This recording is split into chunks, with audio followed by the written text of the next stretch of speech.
लोकसभा चुनाव को देखते हुए तीखे व्यंग्य बाण तेज होते जा रहे हैं। कांग्रेस का घोषणा पत्र जब से जारी हुआ है, बीजेपी उसको लेकर कांग्रेस पर हमलावर है।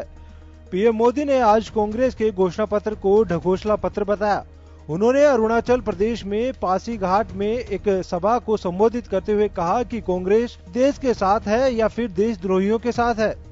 पीएम मोदी ने कहा, कांग्रेस ने देश को गाली देने वालों के लिए भी एक योजना बनाई है। भारत तेरे टुकड़े होंगे के नारे लगाने वाले, तिरंगा जलाने वाले और अंबेडकर की मूर्तियां तोड़ने वाले से भी कांग्रेस को सहानुभूति है।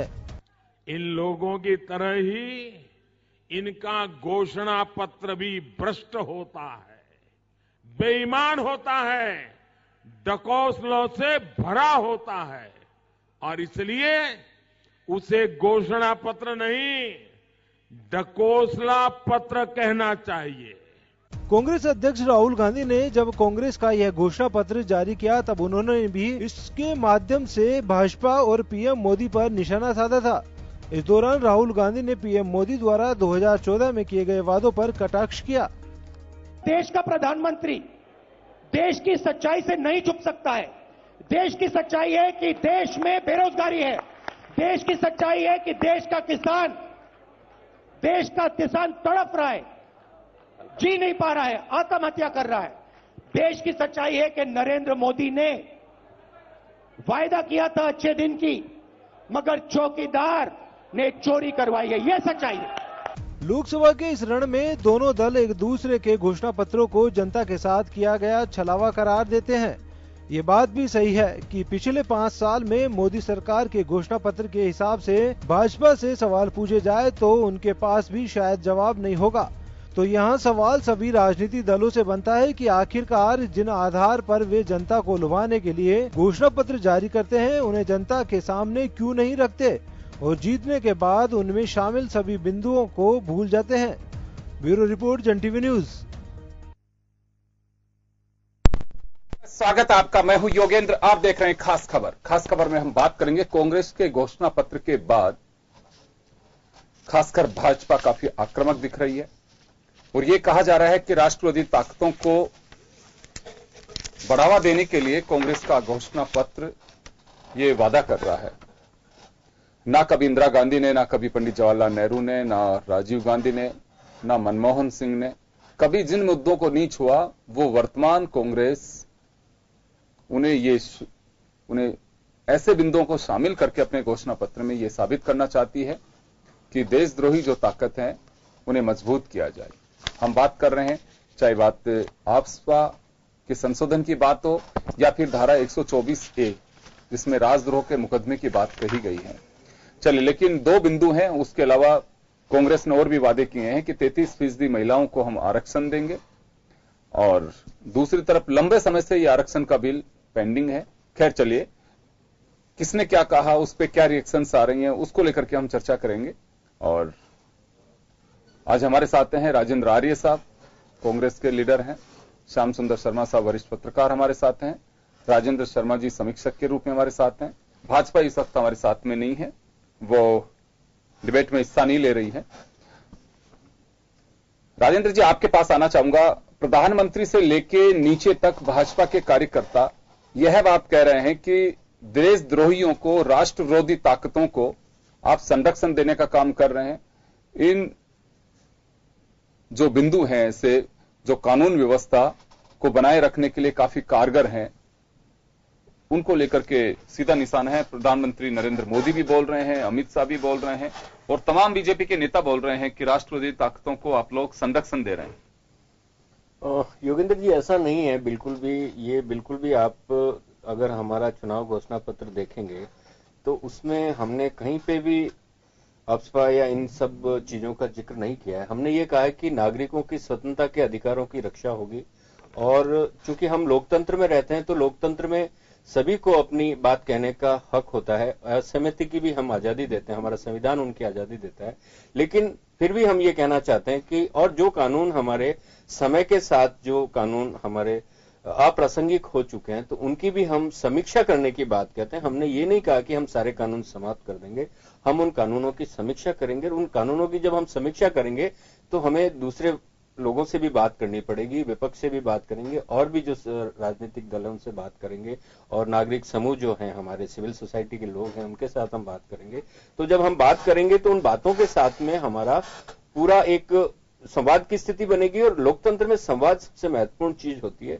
तो जब बात करेंगे तो बातें अच्छी भी निकलेगी, क्योंकि समय के साथ में वक्त बदला है, जनरेशन बदली है, लोगों को दुनिया में भी लोग देखते हैं कि मानवाधिकारों की बात होती है, जहां भी जैसी बातें होती है, तो उन बातों के अनुसार हमें अपने जो कानून हैं उनको समीक्षा के दायरे में लाना है। तो हम उन जो जिनके लिए विवाद है उन्हीं कानूनों की समीक्षा की बात करते हैं। तो इसमें कुछ भी खराब बात नहीं है या कोई भी ऐसी बात नहीं है जिसमें हमारे ऊपर ये देशद्रोही का या कोई ऐसा आरोप लगाएं। हम आपको बताना चाहते हैं कि अप्सपा पे इनकी स्थिति मैं आपको निश्चित रूप से बता सकता हूं। जब इन्होंने 2015 में महबूबा मुफ्ती जी के साथ में सरकार बनाई थी, तो आपने देखा होगा कि इनका एक फोटो हुआ था जिसमें मुफ्ती मोहम्मद सईद, जो कि इनके राष्ट्रीय अध्यक्ष थे उस वक्त के, जिनका बाद में इंतकाल हो गया था, उनके साथ में ये 2 झंडों के साथ दिखाई दे रहे हैं। तो इन्होंने तो, जबकि चुनावी वायदे इनके ऐसे थे कि एक देश एक झंडा, तो ये उस वक्त इनके साथ में सत्ता के मोह में या लोभ में ये उनके साथ सरकार बनाने के लिए इतने लालायत थे कि उन्होंने 2 झंडों के साथ, मोदी जी का फोटो है, मुफ्ती मोहम्मद सईद साहब का फोटो है, और उन्होंने उस वक्त भी इन्होंने नोटिफाई किया था कि जो जब कश्मीर में सबसे बड़े अलगाववादी दल पीडीपी से बाकायदा समझौता कर अप्सपा हटाने की बात कर रहे थे, इन्होंने एक ड्रीम डॉक्यूमेंट बनाया था जिसमें कॉमन मिनिमम प्रोग्राम के तहत में जब ये गठबंधन की सरकार बना रहे थे तो कश्मीर में सेना का मनोबल तोड़ा उस वक्त इन्होंने। इसके बाद में हजारों पत्थरबाजों के ऊपर से इन्होंने केस वापस लिए, अलगाववादियों को छोड़ा, अलगाववादी को अपने कोटे में इन्होंने मंत्री बनवाया, और 30 साल से अब तक आप नोट करेंगे कि हमारा जो लोकतंत्र है, हमारा जो कश्मीर है, सबसे अशांत दौर से गुजर रहा है। तो आप मान के चलिए कि इन लोगों ने कभी भी ये कहते कुछ है और करते कुछ है। अभी अप्सपा की जो स्थिति है, इसमें अप्सपा सिर्फ कश्मीर पे ही लागू नहीं है, ये नॉर्थ ईस्ट पे भी लागू होता है। नॉर्थ ईस्ट में इनका स्टैंड बहुत डिफरेंट है, चाहे मणिपुर की बात हो, चाहे मेघालय की बात हो, ये करते हैं। गोरखालैंड के साथ में इन्होंने गठबंधन किया था, इनके मंत्री भी रहे हैं वो जो आजकल हैं, और नॉर्थ ईस्ट के अंदर अलगाववादियों के साथ में इन्होंने गठजोड़ किया। उसके अलावा खालिस्तान की स्थिति भी मैं आपको बताऊंगा कि इनके भी खालिस्तान के साथ भी इनके जो समर्थक थे उनके साथ भी ये बैठते हैं। तो इसमें निश्चित रूप से मान के चलिए कि ये सिर्फ संवाद की स्थिति के लिए एक बात मैं कहना चाहूंगा राजेंद्र जी, आपने अभी कहा कि उनके साथ भी ये बैठते हैं, उनके साथ भी इनके रिलेशन है, उनके साथ भी ये गठबंधन कर रहे हैं, तो इसका सीधा मतलब ये जाता है कि आप लोग ऐसा कर रहे हैं, वो भी ऐसा कर रहे हैं। तो क्या इससे नहीं, मैं कह रहा हूं कि ये वाला ऐसा कर रहा है, मैं भी ऐसा नहीं, हम ऐसा नहीं कर रहे ना, हम राजनीतिकरण नहीं करना चाहते। हाँ। आपको पता है कि खालिस्तान आंदोलन की या खालिस्तान के आतंकवाद की सबसे ज्यादा कीमत अगर हमने चुकाई है तो कांग्रेस पार्टी है। चाहे हमारे इंदिरा जी हो, चाहे हमारे पंजाब के मुखिया बेन सिंह जी हो, चाहे मनिंदरजीत सिंह बिट्टा हो, ये सब के सब उस आतंकवादी हमलों के अंदर किसी ने शहादत पाई है और किसी ने अपने शरीर को क्षति पहुंचाई है। तो ये आप मान के चलिए कि आतंकवाद से हम सबसे ज्यादा प्रभावित रहे। आतंकवाद से किसी भी सूरत में हम समझौता नहीं कर सकते। मैं लौटूंगा आपके पास, लौटूंगा वापस। राजेंद्र शर्मा साहब हमारे साथ में। राजेंद्र जी, आपके पास आना चाहूंगा। राजद्रोह कानून में संशोधन और अप्सपा दोनों को लेकर के प्रधानमंत्री से लेकर के निचले स्तर पे बूथ लेवल के कार्यकर्ता इस बात को लेकर के कांग्रेस पे आरोप जड़ रहे हैं कि इससे राष्ट्रविरोधी ताकतों को पनाह मिलेगी, उन्हें संरक्षण मिलेगा। देखिए योगेंद्र जी, पहली चीज तो ये साफ हो जाना चाहिए कि देखिए जो जिस तरह के राष्ट्रों को लेकर के जो घटनाएं होती है उसके लिए कानूनी जो प्रावधान है, और कांग्रेस पार्टी भी चूंकि अपने घोषणा पत्र में कुछ चीज लेकर के आ रही है, तो ये साफ हो जाना चाहिए कि कहीं ना कहीं कांग्रेस पार्टी का भी इसमें विजन होगा कि किस तरह से जो कश्मीर की समस्या है, जो इस तरह की जो समस्या है वो ज्यादा आतंकवादी रूप लेती जा रही है या अतिवादी रूप लेती जा रही है, उसको कुछ न कुछ अंकुश लगा करके कुछ किया जाए। इसलिए अब इन चीजों पर बात करेंगे, चीजों के चुनाव घोषणा पत्र को लेकर के यदि उन मुद्दों पर बात करें जो मुद्दे देश के विकास से जुड़े हुए हैं, देश की आधारभूत सुविधाओं से जुड़े हुए हैं, शिक्षा, स्वास्थ्य। देखिए, यहां एक बात मैं कहना चाहूंगा कि मतदाता के विवेक पे छोड़ना चाहिए हमें, वो क्या सोचता है। सभी राजनीतिक दल, क्योंकि एजेंडा अपना अपना होता है, और वो कहीं कुछ चाहते हैं, उन वादों को पूरा कर सकें, उस बुकलेट का मकसद भी यही होता है। पब्लिक जवाब चाहती है कि आप इसे कैसे करेंगे, ये एक होता है। लेकिन कांग्रेस के मैनिफेस्टो पे प्रधानमंत्री से लेकर बीजेपी के तमाम नेता सवाल खड़ा कर रहे हैं, तो इसे किस तरह से देखा जाए? ये जैसे आपने भी कहा कि वो अपना उनका मैनिफेस्टो, उनका अपना विजन होगा, तो जनता पे नहीं छोड़ देना चाहिए कि जनता तय करेगी कि वास्तव में राष्ट्रविरोधी ताकतों को पनाह दी जाएगी या पब्लिक के मानवाधिकारों का जो योगेंद्र जी, दो तीन चीजें तो बड़ी साफ होनी चाहिए। एक तो यह है कि आज कांग्रेस का घोषणा पत्र आएगा, कल बीजेपी का आएगा, फिर समाजवादी पार्टी का आएगा, बहुजन समाज पार्टी का आएगा, दूसरे दलों का आएगा, साउथ वाली पार्टीज का आएगा, उनका तृणमूल कांग्रेस का आएगा। देखिए, हमको सत्ता में आना है। सत्ता में आने के लिए हमारा एक मुख्य जो मुद्दा होगा वो होगा कि हम दूसरे के जो भी घोषणा पत्र में जो घोषणाएं की गई है उसके अंदर कोई भी पॉइंट ऐसा जो थोड़ा सा उसको समझौतावादी या कुछ जैसे ढुलमुल या कुछ दूसरा होगा उसको उठा करके और हम लोग उसको चर्चा को उसको आलोचना करना चालू कर देंगे। इसलिए देखिए, घोषणा पत्र की इस तरह से आलोचनाएं करना और इस तरह की चीजें लेकर के मेरे ख्याल से कोई ज्यादा बहस नहीं करनी चाहिए, क्योंकि आज का जो मतदाता है वो इतना प्रबुद्ध मतदाता हो गया, पढ़ा लिखा है, उसके विवेक पर छोड़ देना चाहिए हमें। मैं वापस लौटूंगा आपके पास में। श्याम सुंदर शर्मा साहब हमारे साथ जुड़ गए हैं। श्याम जी, आपसे जानना चाहूंगा कि मैनिफेस्टो पे जवाबदेही कांग्रेस की है, कांग्रेस को जवाब देना है, और जवाब कोई भी मांग सकता है, आप में भी मांग सकते हैं, विरोधी दल भी मांग सकते हैं, लेकिन प्रधानमंत्री से लेकर के और तमाम जो बीजेपी के नेता हैं, वर्कर्स हैं, वो ये बात कहें कि राष्ट्र विरोधी ताकतों को इससे संरक्षण मिलेगा, और कांग्रेस की नीयत इससे साफ झलक रही है। बीजेपी कभी भी जो उन पे सवाल नहीं खड़ा करती थी, आज उसको ठोस आधार मिल रहा है कि हाँ, बिल्कुल उनकी नीयत में खोट है। देखिए योगेंद्र जी, अगर केंद्र सरकार महबूबा के साथ समझौता करके सरकार बनाती है तो वहां देशद्रोह की स्थिति नहीं आती। 10,000 मुकदमे वापस लिए तो देशद्रोह की स्थिति नहीं आती। मतलब जब आपके स्वार्थों की पूर्ति हो रही हो तो ये सबसे गौण हो जाती है। जब आपको लग रहा है कि हमारे ऊपर प्रहार हो गया, एक बड़ी चीज उन्होंने करके सामने रख दी और उससे वोटों की राजनीति पे फर्क पड़ेगा, तो निश्चित रूप से कहा जा सकता है कि देखिए इसका दुरुपयोग भी किया है दोनों सरकारों ने। आप देखिए 2014 से 2018 तक 179 केस दर्ज हुए। इसमें कुछ तो ठीक थे, कुछ गलत भी थे। कांग्रेस ने भी कुछ गलत किए, कुछ सही किए, क्योंकि आपने देखा दो ही प्रूव हो पाए थे। तो इसलिए ये सारी बातें दोनों ही सरकारें जब आती है तो दुरुपयोग करती है उसका। अब दुरुपयोग किस प्रकार से हो, क्या हो, उसको रुकना चाहिए। और अभी क्योंकि आपने केवल वादा किया है, इसको पार्लियामेंट में ले जाकर विधेयक ला करके पारित कराना पड़ेगा। एक ऑर्डर से नहीं कर सकते। ऐसी स्थिति में आपको वहां पर अब आपका अगर पूर्णतः बहुमत आ गया तो आप पारित करा लोगे, नहीं तो आज भी देखिए 3 तलाक का मुद्दा अटका पड़ा है ना, नहीं हो पाया। तो ये सब चीजें वादा करना अलग बात है, पार्लियामेंट में पास कराना अलग बात है। दोनों चीजें हैं। आप क्योंकि जनता के बीच में जा रहे हो और आपको वोटों की राजनीति पे क्योंकि प्रहार कर रहे हो। मैं देख रहा था इसका घोषणा पत्र में बड़ा स्ट्रेटेजिक तरीके से, क्योंकि आप ऐसा नहीं कि घोषणा पत्र में इन्होंने थोती घोषणा कर दी और उन्होंने सारी चीजें का ध्यान रखा, बहुत बारीकी से ध्यान रखा है। जैसे कि निम्न आय वर्ग के 10 करोड़ वोटर्स हैं। अब पहले वाले जब अगर 2014 का चुनाव लिया जाए तो 28% भाजपा को मत मिले थे और कांग्रेस जगह से 19%, और 2009 में अगर चले जाएं तो 20% मिले थे बीजेपी को और 29% मिले थे इनको। तो वो सारी चीजें ध्यान में रखते हुए 10 करोड़ मतदाता किस प्रकार से प्रभावित होंगे उन्होंने कर दिया, 72,000 देंगे हम। तो एक बहुत बड़ा दे दिया आपने। अब आपके क्योंकि मतदाता के बीच में जाकर के आप जब कहोगे कि आपकी आय कम से कम 12,000 रुपए होगी एक परिवार की, तो वो निश्चित रूप से वोटों का प्रहार होगा। तो निश्चित जब वोटों पर प्रहार होगा तो प्रधानमंत्री से लेकर के सारे लोग कहेंगे कि झूठा वादा है, कैसे पूरा करेंगे। आप यदि कुछ चीजें कहते हैं तो आपका वादा तो पूरा कर सकते हैं, बाकी बात।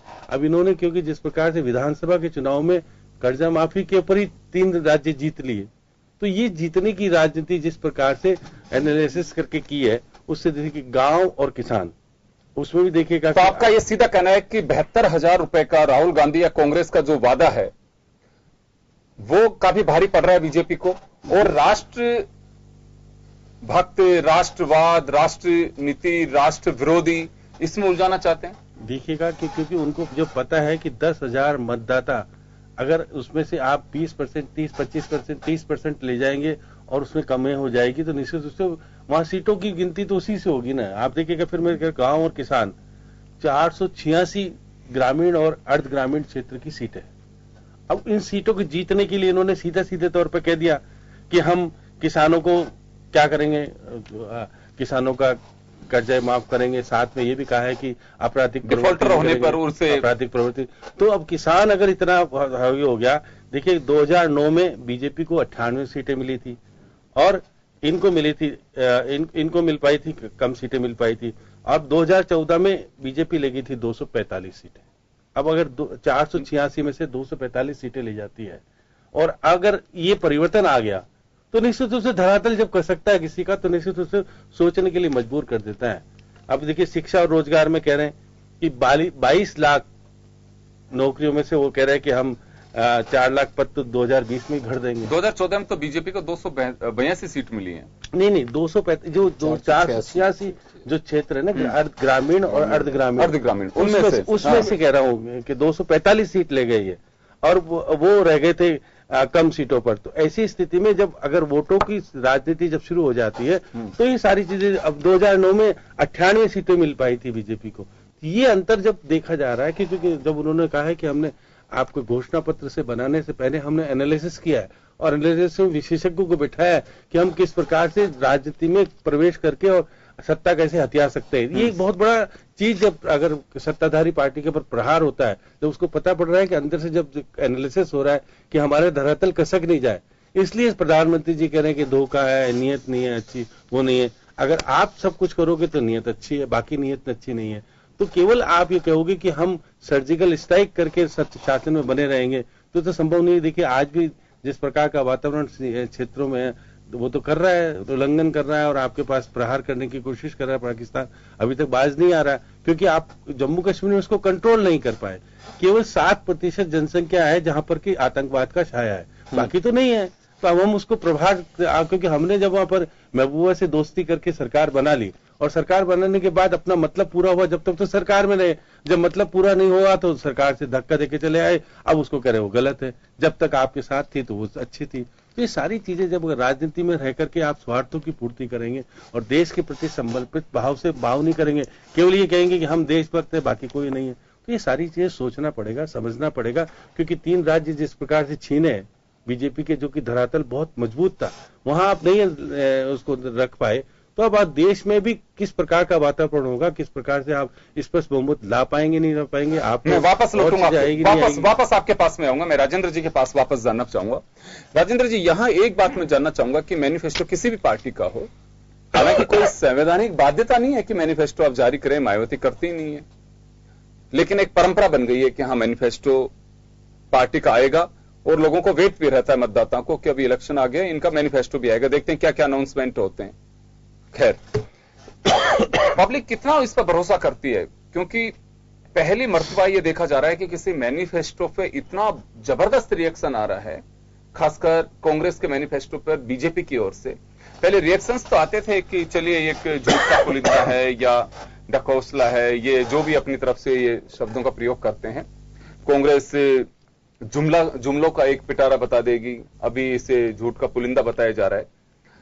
पब्लिक कितना सरोकार रखती है इससे? देखिए योगेन जी, 2 चीजें बड़ी साफ साफ हो जानी चाहिए। पहली चीज तो यह है कि क्योंकि अभी केवल कांग्रेस का ही मैनिफेस्टो है, इसलिए इतनी हाई तोबा हो रही है।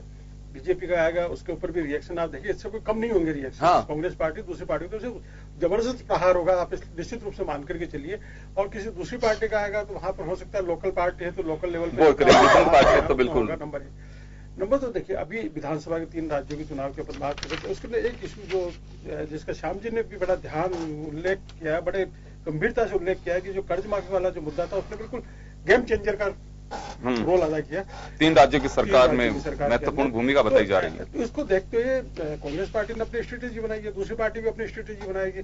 तो सवाल ये है कि अब जो मेन मुद्दा जो उठता है वो ये है कि, और जो बार बार मांग भी की जा रही है बुद्धिजीवियों के द्वारा, कि जो मैनिफेस्टो जो है उसको ऐसी कोई बाध्यता होनी चाहिए कि उसकी पालना हो। बिल्कुल, नहीं तो पब्लिक के साथ चीटिंग होगी, क्योंकि आप पे भरोसा किया जाता है, पब्लिक भरोसा करती है।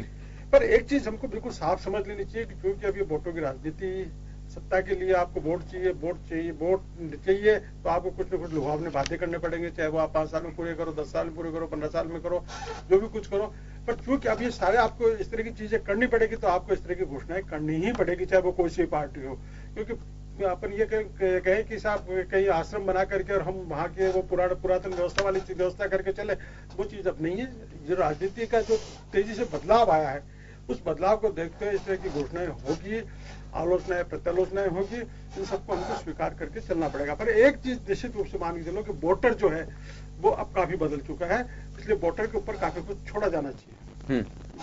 बिल्कुल, कोई भी राजनीतिक दल अपना मैनिफेस्टो लेकर के आता है, उसके लिए स्वतंत्र है। फिर मैं कहूंगा कि कोई संवैधानिक बाध्यता नहीं है, ये राजनीतिक दलों की ओर से बनाया हुआ एक कार्यक्रम कहा जा सकता है, और ये तय राजनीतिक दलों को करना है कि हम इनके वादे पूरे कर पाते हैं कि नहीं कर पाते हैं, क्योंकि ये जनता को तय करना है कि ये जो बुकलेट तैयार करते हैं उसे जुमलों का पिटारा कहा जाए या झूठ का पुलिंदा कहा जाए कि या सच्चाई में उससे उतार लेना चाहिए कि हां बिल्कुल इन्होंने वादा किया है, इस पे हम अध्ययन करेंगे और गौर किया जाना चाहिए। ये पब्लिक को तय करना है।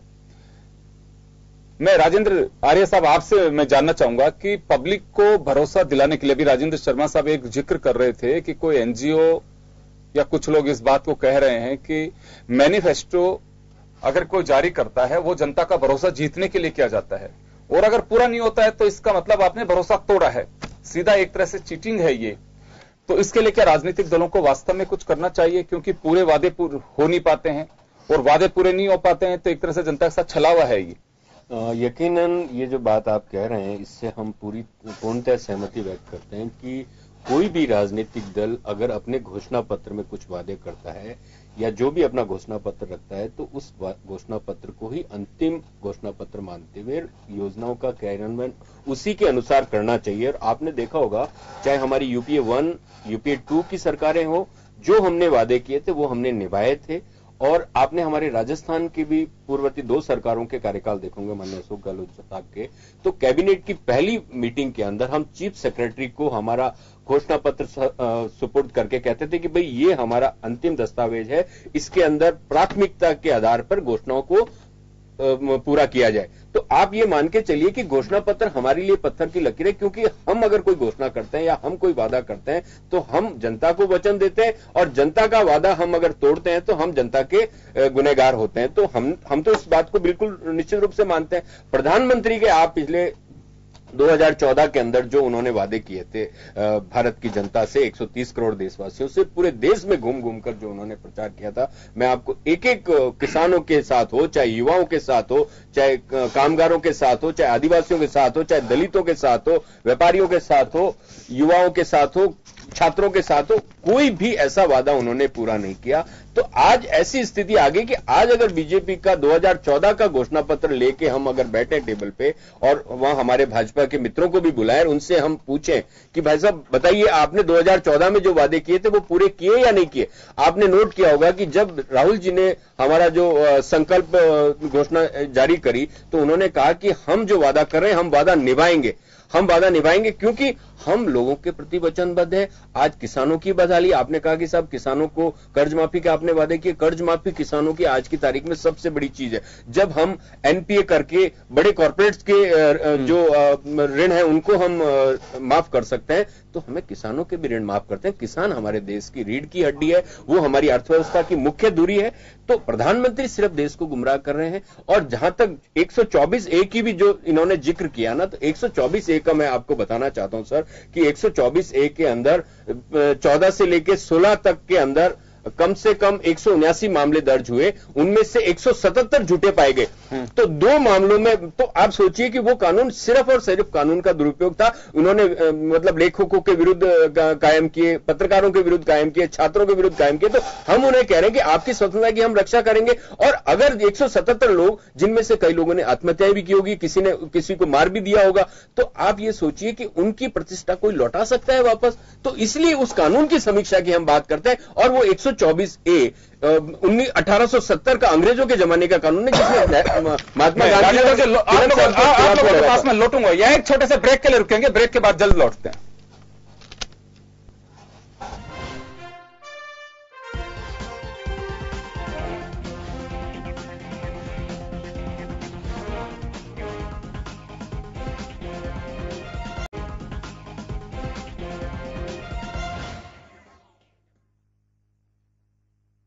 ब्रेक के बाद एक बार फिर आपका स्वागत है। आप देख रहे हैं खास खबर। बात कर रहे हैं कांग्रेस के मैनिफेस्टो आने के बाद से ही सियासी पारा गरमाया हुआ है और कम नहीं हो रहा है।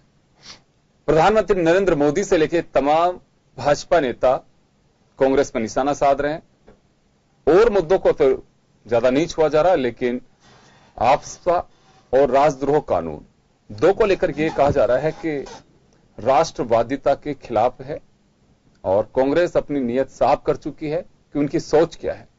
चले, मैं राजेंद्र जी के पास में था। राजेंद्र जी, 72,000 रुपए आप मिनिमम आय की बात कर रहे हैं, इस पर जिक्र तो कर रहे हैं लेकिन जिक्र बहुत कम हो रहा है।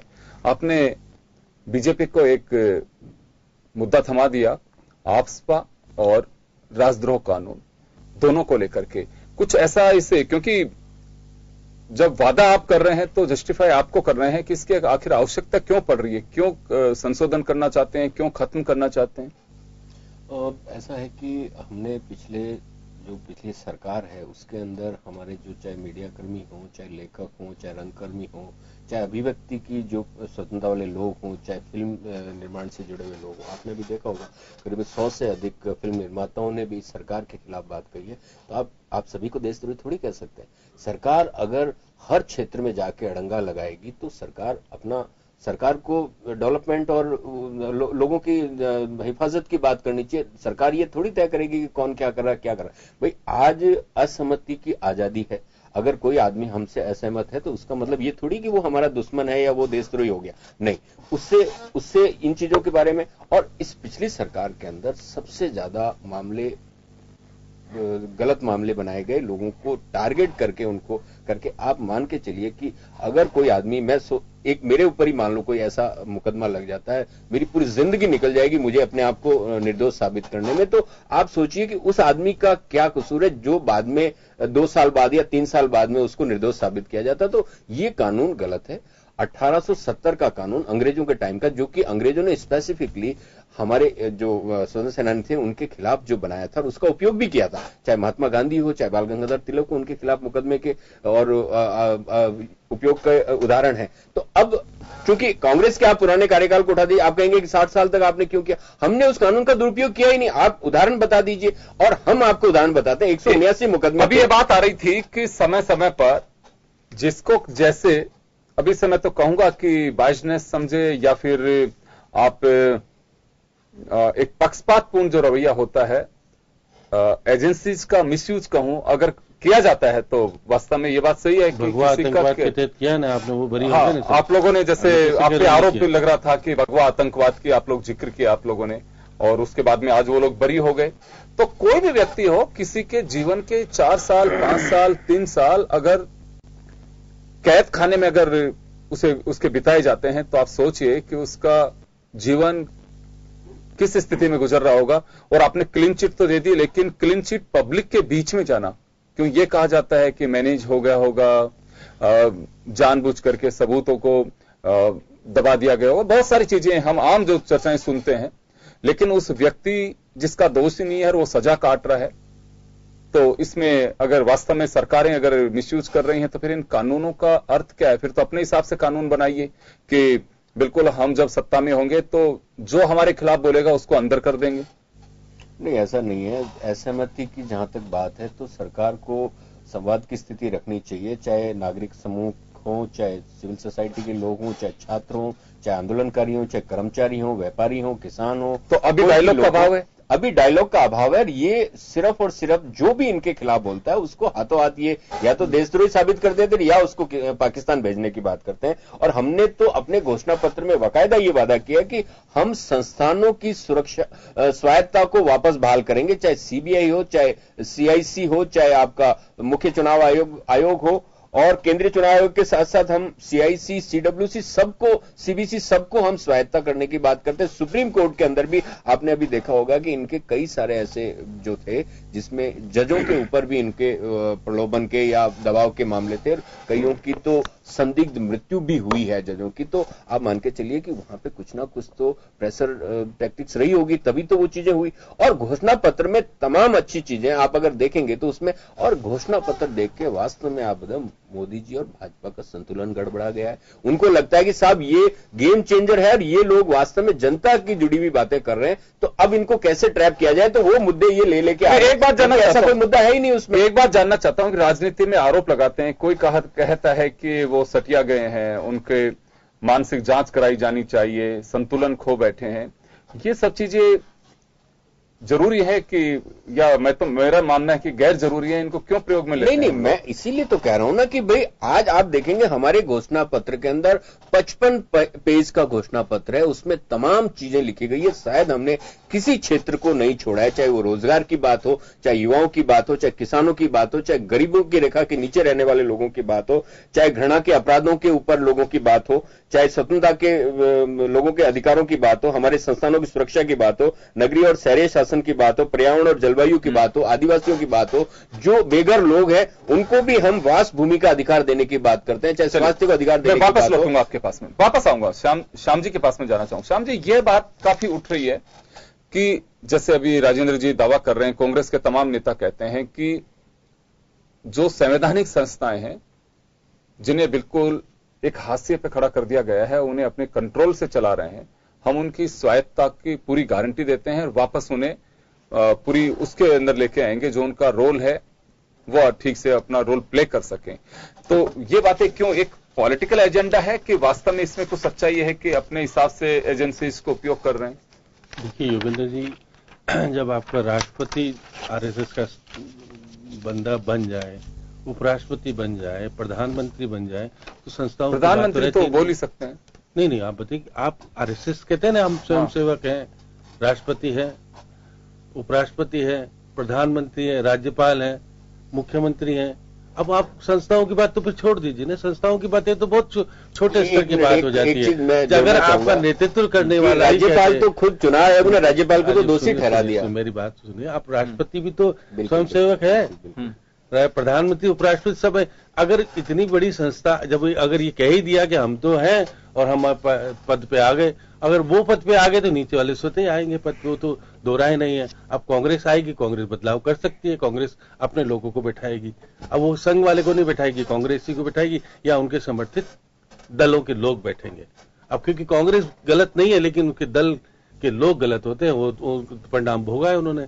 भ्रष्टाचार किसने किया? कांग्रेस ने कम किया, इनके सहयोगी दलों ने ज्यादा किया।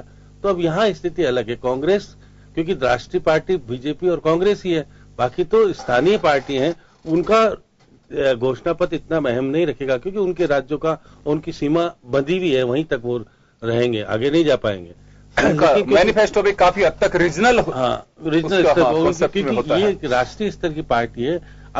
अब अगर उनके साथ सहयोग बनकर के अगर इनकी सरकार बनती है, उनकी सरकार बनती है, तो common programme, minimum common programme, उसके बाद ये उसमें कोशिश करेंगे कि इन्होंने जो अपने वादे किए लोगों से वो आए ज्यादा। अब देखिएगा कि देखिए, मैं बता रहा हूँ 8.3 करोड़ नए मतदाता जो पहली बार मत देगा।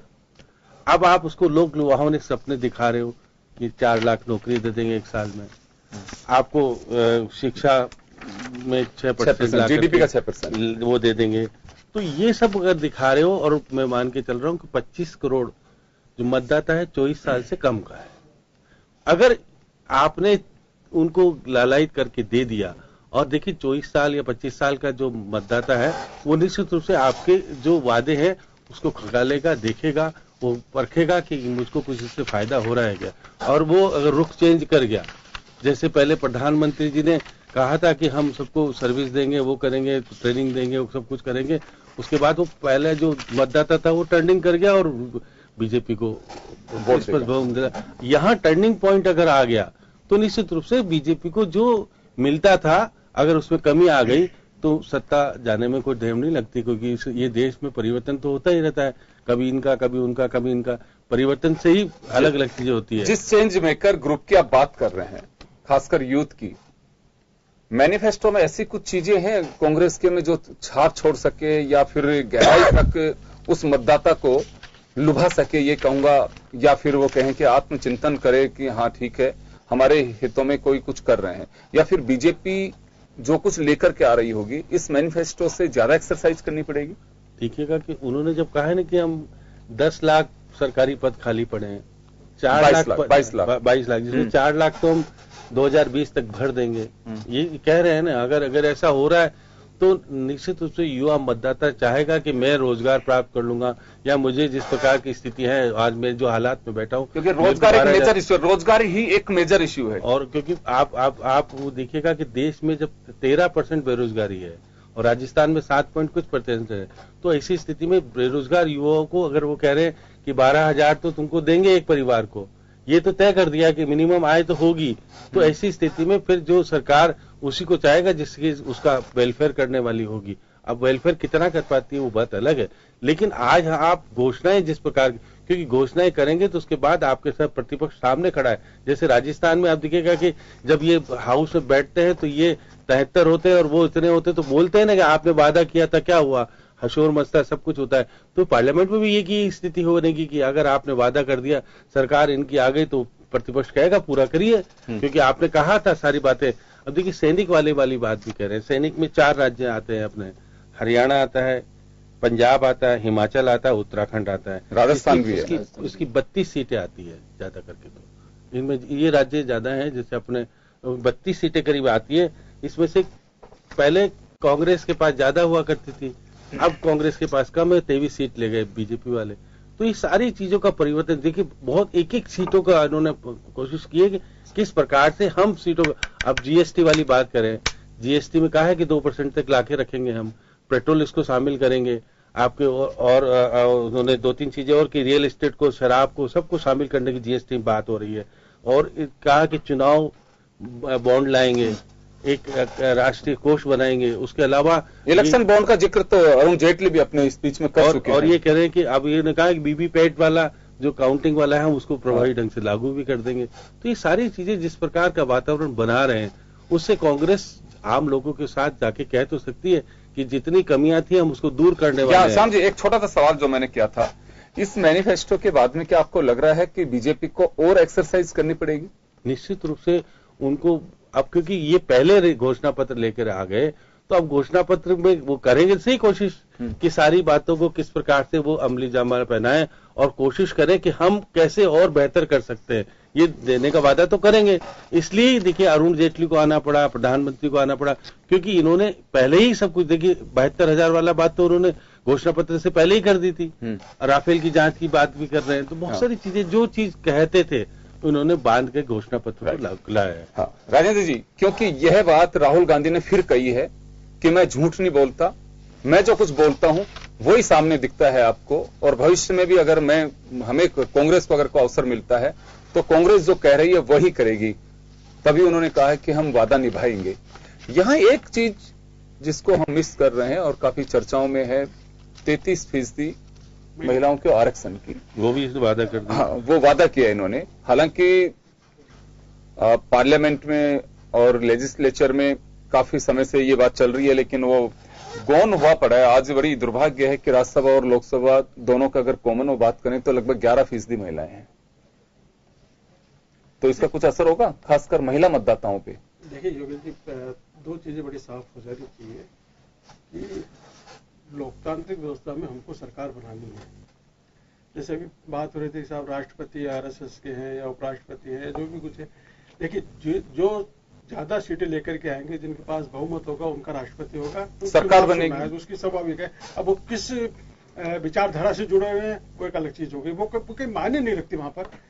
क्योंकि हम पहले भी आते हुए देखते हैं, जब कांग्रेस को बहुमत होता है तो कांग्रेस के पार्टी के बिल्कुल उदारवादी व्यक्ति भी हो सकता है चेहरा, और बिल्कुल जिसे कहें कि। लेकिन राजेंद्र जी, आपने देखा होगा कि पहले जब अटल बिहारी वाजपेयी प्रधानमंत्री बने थे तो राष्ट्रपति खुद का नहीं बना पाए थे। देखिए अब्दुल कलाम को बनाना पड़ा था। एक्सेप्शनल केस अलग चीज है, इसलिए ये चीज अलग होगी। पहली बार ऐसा हो रहा है कि इनके निश्चित रूप से इंडिपेंडेंट आने के बाद इनके लोग बने नहीं। पर इस चीज को आप श्याम जी अच्छी तरह नोट करो कि शायद पहला मौका होगा जब बीजेपी को एब्सोल्यूट मेजॉरिटी, यही कह रहा हूँ, ये चीज, इसलिए ये सारी चीजें हो गई, देश का परिवर्तन हुआ पहली बार।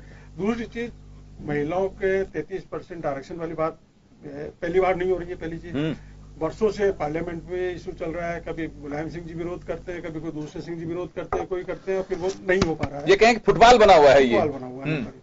इसके बाद में फिर आप सारी चीज को जो देखिए, घोषणा पत्र में हमने क्या लिखा वो एक अलग चीज है। बीजेपी भी ये लेकर के आएगी, कांग्रेस भी लेकर आएगी, दूसरे दल भी ये लेकर के आएंगे, हम महिलाओं को प्रतिनिधित्व बढ़ाएंगे 33%। आप ये देखिए, हम कितने परसेंट महिलाओं को टिकट दे रहे हैं, चुनाव में कितने परसेंट को लेकर के आ रहे हैं, वो चीज महत्वपूर्ण है। यदि हमने 33% महिलाओं को टिकट दिया, यहां बिल्कुल एक सवाल खड़ा होता है हर राजनीतिक दल के लिए कि आपके हाथ किसी ने रोके नहीं है, आप अपनी नीयत तो साफ करिए कि 33% महिलाओं को हम टिकट दे रहे हैं, पार्लियामेंट में जिस दिन आएगा, लेकिन हमारा विजन साफ है कि हम 80% महिलाओं को हम राजनीति में लेके आ रहे हैं। दोनों दल ये भी कहते हैं, माफ करिएगा, टिकट दे रहे हैं, ये भी। यहां तो स्थिति यह है कि टिकट तो बहुत दूर की बात है, राजनीतिक दल अभी 33% महिलाओं को अपने पदाधिकारी नहीं बनाते हैं पार्टियों में, ये पोजीशन है। तो नियत इससे काफी कुछ, लेकिन ठीक है, कांग्रेस इस बात का वादा कर रही है और उसको ओपन दृष्टि से देख सकते हैं। जैसे पंचायती राज के चुनाव के अंदर राजीव गांधी जी जब इस वो कमिट लागू, अगर उस तरह का कमिटमेंट होता है वो तो पार्लियामेंट में विधेयक लाके पारित कराना पड़ेगा। पंचायती राज में भी हुआ और लोकल बॉडीज में भी हुआ, स्थानीय निकायों में भी। कहने का मतलब यह है कि हम टिकट वितरण के अंदर तो कम से कम परसेंटेज बढ़ा सकते हैं, महिलाओं की भागीदारी बढ़ा सकते हैं, वो तो हमारे हाथ की बात है। पार्लियामेंट में तो ठीक है, हमारे को कितना बहुमत मिलता है, नहीं, इसमें मैं ये कहना चाहूंगा, मैं आऊंगा आर्य साहब आपके पास में, लेकिन शर्मा साहब आपके पास में ये जानना चाहता हूं कि कांग्रेस का एक बड़ा पासा कहा जा सकता है कि 33% महिलाओं को। अच्छा, इसमें एक और चीज मैनिफेस्टो में लिखा हुआ है कि जॉब्स की भी बात की जा रही है, उसमें पर्टिकुलर कई सेगमेंट्स में हम जॉब में भी 33% महिलाओं को आरक्षण देंगे। इसमें केंद्र की नौकरियों में, कुछ नौकरियों के अंदर जो पर्टिकुलर जो चीजें हैं उसमें 33% केंद्र की नौकरियों में लेकर के भी वो कह रहे हैं कि केंद्र तो गवर्नमेंट ऑफ इंडिया में जब होंगे तो वहीं पे करेंगे। क्या वास्तव में महिला मतदाताओं पे इसका कुछ असर हो पाएगा? देखिए, जिस तरह के रिएक्शंस घोषणा पत्र के आने के बाद में आए हैं सामने, और जो चीज भले कांग्रेस वाले बहस कर रहे हो, चाहे बीजेपी वाले कर रहे हो, चाहे दूसरे दल कर रहे हो, मोटे रूप से दो ही मुद्दे अभी उभर रहे हैं, या तो 72,000 उभर रहा है या फिर देशद्रोह, राष्ट्रभक्ति या देशद्रोह की बात उभर रही है। इसलिए ये जो आप शिक्षा की, महिला आरक्षण की, ये दूसरी चीजों की सेकेंडरी है, सब ये अभी कोई इशू बनी नहीं रहे हैं। मैं कह रहा हूँ ये जो इशू बनी चाहिए, वास्तव में जो अगर देश का भला होना तो इन इशू से होने वाला है, क्योंकि एजुकेशन, महिला शक्ति को बराबर की उस पर लेकर के आना, ये एक बड़े इश्यू है। राजेंद्र जी, आपके पास आना चाहूंगा मैं। चलिए, 33% आरक्षण की नियत पर मुझे को संदेह नहीं है कि आप लोग वादा कर रहे हैं लेके आएंगे, लेकिन एक बात मैं जानना चाहूंगा कि 33% महिलाओं को आरक्षण की पहल के साथ साथ क्या राजनीतिक दल ये जहमत नहीं उठा सकते थे कि उनको टिकट दिया जाए, एक मैसेज अपने आप चले जाएगा कि, क्योंकि पार्लियामेंट या कॉन्स्टिट्यूशनल कोई बाध्यता तो है नहीं कि आप इतने % महिलाओं को टिकट नहीं दे सकते हैं, आप पूरे 543 टिकट भी महिलाओं को दे सकते हैं। योगेंद्र जी, सैद्धांतिक रूप से आपकी बात कुछ हद तक सही है, लेकिन चुनाव के अंदर विनेबिलिटी एक बहुत बड़ा फैक्टर, बिल्कुल विनेबिलिटी बहुत बड़ा फैक्टर होती है। जब हम कानून के तहत या संविधान के तहत अगर ये कानून पारित करवा पाएंगे कि महिलाओं को 33%, तो उसमें सिर्फ महिलाओं के सामने महिलाएं ही लड़ेगी। अभी क्या होता है कि हमने मान लो किसी क्षेत्र में महिला को दिया और ये हमारा पुरुष प्रधान समाज है, अभी तक भी हमारी सोच बदली नहीं है। हम महिलाओं को और उनकी सामाजिक और पारिवारिक दायित्वों को देखते हुए महिलाएं अपना उतना समय नहीं दे पाती सार्वजनिक क्षेत्र को या राजनीतिक क्षेत्र को, तो वो पुरुषों से थोड़ा सा पीछे रहती है। लेकिन राहुल गांधी के खिलाफ देखो, स्मृति ईरानी जहां पे ये चीजें हो रही है, तो आप ये मान के चलिए कि विनेबिलिटी का है, तो अब अगर किसी को आप द्वेष भावना से अगर कुछ करते हैं तो वो एक अलग बात है। लेकिन जहां तक मैं समझ रहा हूं कि महिलाओं के सामने महिलाएं जब खड़ी होंगी और कानून के तहत पारित होगा, तो वो सबको बाध्यता होगी, सब राजनीतिक दलों को होगी। हम अगर वादा कर रहे हैं तो हमें भी वो निभाना पड़ेगा, और हम सारी महिलाओं को, चाहे गरीबी अन्याय की योजना जो हमारी है उसमें भी हमने घर की महिला को ही मुखिया माना है, उसके खाते में ही हम वो पैसा पहुंचाने की बात कर रहे हैं। और रोजगार के अवसर भी हम सबसे ज्यादा उन्हीं को देना चाहते हैं। शिक्षा के भामाशाह योजना के तहत पूर्व मुख्यमंत्री वसुंधरा राजे ने कहा है कि महिलाओं को, उससे पहले भी महिला सशक्तिकरण के हमारे तमाम योजनाएं चलती रही है। जो कार्ड है परिवार की मुखिया के रूप में, उन्होंने कहा कि महिला होनी चाहिए, बेनिफिशरी पूरा परिवार है, लेकिन मुखिया उसकी महिला। तो ये तो पहल बीजेपी ने भी की है। नहीं, तो महिला सशक्तिकरण की पहल तो हमारे द्वारा की जा चुकी है, चाहे आप संविधान संशोधन के तहत में, चाहे मैं तो एक बात कहना चाहूंगा, मैं एक बात कहना चाहूंगा, स्थानीय निकायों के अंदर मुझे अच्छे से ध्यान है की बात हो, तो हमने सारी सारे वादे महिलाओं को लेकर पूरे किए हैं, और पीछे भी हम सरकारों में अगर महिलाओं को आरक्षण नहीं दे पाए तो उसमें हमारे साथ में अगर हमें राज्यसभा में अगर पूरा वो थे कि हम गठबंधन की सरकारें चला रहे थे, और हम कई दफा हमने महिला आरक्षण को लाने की कोशिश की। अब हम कंसेंसस की बात करते हैं कि लोगों को जब हम वादा करेंगे तो जनता के अंदर भी यह जाएगा कि महिलाओं की जागरूकता बढ़ेगी। और आपने देखा हमने 4 महिलाओं को टिकट दिया, चारों जो जयपुर से जुड़े हुए, चाहे ग्रामीण की बात हो चाहे जयपुर शहर की बात हो, आपने 25 में से 4 को टिकट दिया है।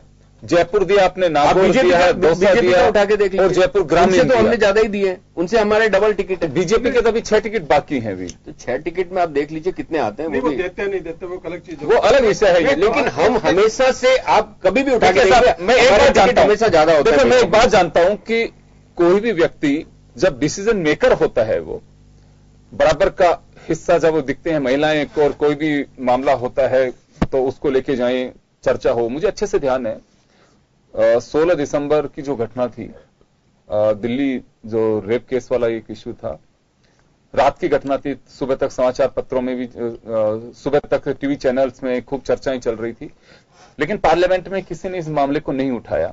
तब तक जया बच्चन राज्यसभा के अंदर उन्होंने इस बात को कहा कि बहुत ही सेंसिटिव इश्यू है कि कैपिटल में इस तरह की दर्दनाक घटना हो और मेरी साथी महिलाएं अगर इस मुद्दे पर खामोश हों, ये राजनीति का इश्यू नहीं है, हमें बात करनी चाहिए। तो आई थिंक वो एलजी से मिलने के लिए गई थी उस वक्त, तो होम मिनिस्टर से उन्होंने मुलाकात की। तो ये कुछ ऐसी हैं चीजें कि जिसपे महिला के दर्द को महिला समझ सकती है, महिला राइट्स के लिए वो बात कह सकती हैं। और मैं ये नहीं कहता कि पुरुष कोई महिला के अधिकारों को दबाना या उसके हनन करने की कोशिश करते हैं, बट वो दिखना चाहिए। अगर मान लो 25 में से 4 टिकट आपने दे दिए या 5 टिकट बीजेपी दे देगी, तो आज भी वो सोच नहीं बदल रही है हमारी। नहीं, कानून बनने के बाद में ये चीजें सब पे समान, फिर मजबूरी होगी राजनीतिक दलों की मजबूरी होगी। अब कानून बना के हम चीजों को पालन कर सकते हैं, तो इसलिए और समाज को संवेदनशील बनना पड़ेगा, महिलाओं के प्रति सोच बदलनी पड़ेगी।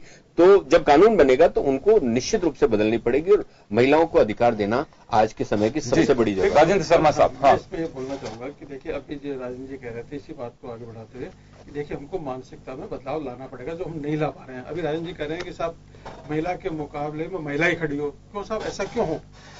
कानून बनने से तो बाध्यता हो जाएगी ना। समान नहीं, कानून अभी तक वो स्थिति नहीं बनी है। इनका कहना है कि क्षेत्रों में वो स्थिति अगर सपोज आज सारी तो है, पॉलिटिक्स में नहीं है, पॉलिटिक्स में लाओगे जो कि आज आपकी डिफेंस मिनिस्टर है, नहीं बनने वाली है। देश की प्रधानमंत्री रही है, देश की राष्ट्रपति रही है, राज्यपाल रही है, राष्ट्रपति रही है, राज्यों के मुख्यमंत्री अभी भी हैं, रह भी चुकी हैं।